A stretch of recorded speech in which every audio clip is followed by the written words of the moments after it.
네, 개인정보를 무단으로 유출하거나 침해하는 사고를 막기 위한 신고 포상제가 올해부터 본격적으로 시행됩니다. 네, 개인정보 유출 사고에 대한 국민의 관심을 높이고 자발적인 신고 문화가 정착하는 데 도움이 될 것으로 기대되는데요. 보다 자세한 내용 전문가와 함께 알아보겠습니다. 한국인터넷진흥원 118 사이버민원센터 추현우 부센터장 전화 연결됐습니다. 안녕하십니까? 예, 안녕하세요. 네, 먼저 이 개인정보 침해 신고 포상제 조금 생소한 제도인 것 같은데요. 어떤 제도인지 설명해 주시죠. 예, 개인정보 신고 포상제는 개인정보 유출 차단 및 침해 사고 예방을 위해 행정자치부가 발표한 범정부 개인정보 유출 사고 재발 방지 대책에 따른 것으로 개인정보 침해에 대한 범국민적인 관심 제고 및 자발적 신고 문화 정착을 위해 시행하고 있습니다. 예. 그런데 올해 운영되는 개인정보 침해 신고 포상제, 사실 개인정보 침해라는 게 그 범위나 대상이 모호한 경우도 있을 것 같은데요. 이 포상제에 해당하는 신고 대상과 또 사례는 어떤 것들이 있는지 구체적으로 알려주시죠.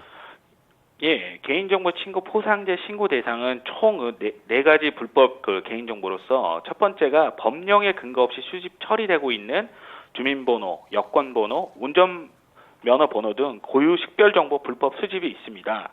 두 번째로는 개인정보 관리가 방치되어 홈페이지 상에 개인정보가 노출되는 또는 회원 탈퇴 후 개인정보가 파기되지 않는 등 개인정보 방치 정보가 있고요. 세 번째로는 종교, 학력 등 서비스 제공을 위해 필요한 범위를 넘어서 개인정보를 수집하는 과잉정보가 있습니다.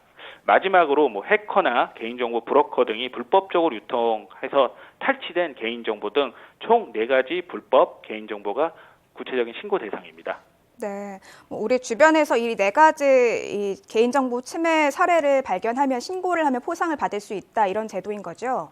예, 맞습니다. 네, 그렇다면 이렇게 침해 사례를 발견해서 신고를 하면은 신고한 사람은 구체적으로 어떤 포상을 받게 되는 건가요? 예, 인터넷진흥원에 신고 접수된 개인정보 침해 사례에 대해서 공익성, 파급성, 시급성 등을 평가해서 매 분기마다 우수 신고자 20명씩을 선정해서 소정의 선물을 지급할 예정입니다. 네, 그렇군요. 신고를 한다고 다 주는 건 아니고 그중에 20명 정도만 선발을 해서 이게 드리는 거군요. 예, 맞습니다. 예.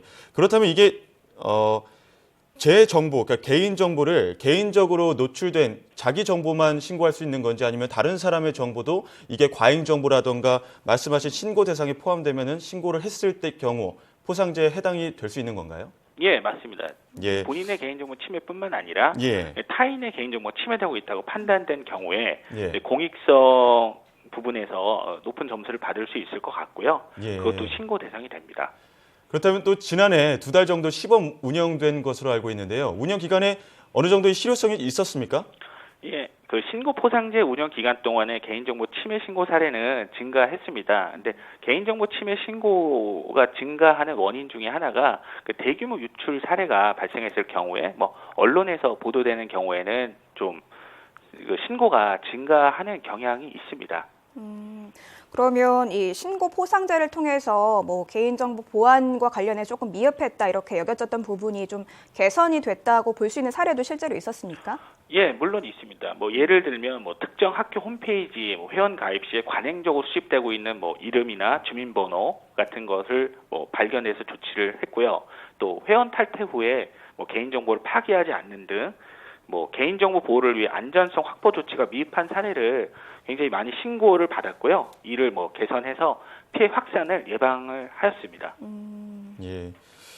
일단 이렇게 개인정보를 필요 이상으로 수집하는 사이트라던가 또 불법으로 유통되는 경로를 발견했다면 어떻게 신고를 할 수 있을까요? 예, 모든 개인정보 침해 신고는 한국인터넷진흥원 개인정보 침해 신고센터 홈페이지에서 신고를 할 수 있고요. 개인정보 침해 신고 센터로 포털 사이트에 검색을 하시면 사이트 주소가 잘 나와 있습니다.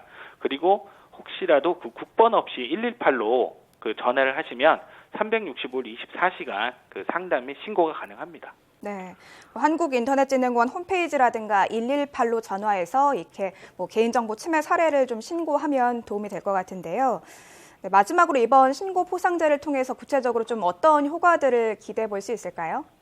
예, 통상적으로 개인정보 과다 수집 및 노출 등으로 인한 국민들의 불안감 해소를 위해 노력하고 있습니다. 그리고 개인정보 침해 발생 시에 이를 구제받을 수 있는 방법 등을 홍보하고 있어 이를 통해서 사회 전반에 걸쳐 개인정보 보호 인식을 개선하는 효과가 있을 것으로 기대하고 있습니다. 네, 아무래도 많은 시민들의 관심과 적극적인 참여가 좀 중요할 것 같다는 생각이 듭니다. 네, 지금까지 한국인터넷진흥원 118 사이버민원센터 추현우 부센터장과 함께 이야기 나눴습니다. 오늘 말씀 고맙습니다. 예, 감사합니다. 네, 참 너무 인터넷상의 개인정보가 범람하는 것 아니냐 이런 우려들이 참 많았는데요. 이런 정책들이 조금 더 제도화되고 이렇게 좀 상용화됐으면 좋겠습니다. 네, 우리 개인정보 유출 여러 가지 사건이라든가 사고가 굉장히 많았는데요. 이런 사례를 주변에서 발견하신 분들께서는 한국인터넷진흥원 홈페이지라든가 118 이용하시면 좋을 것 같습니다.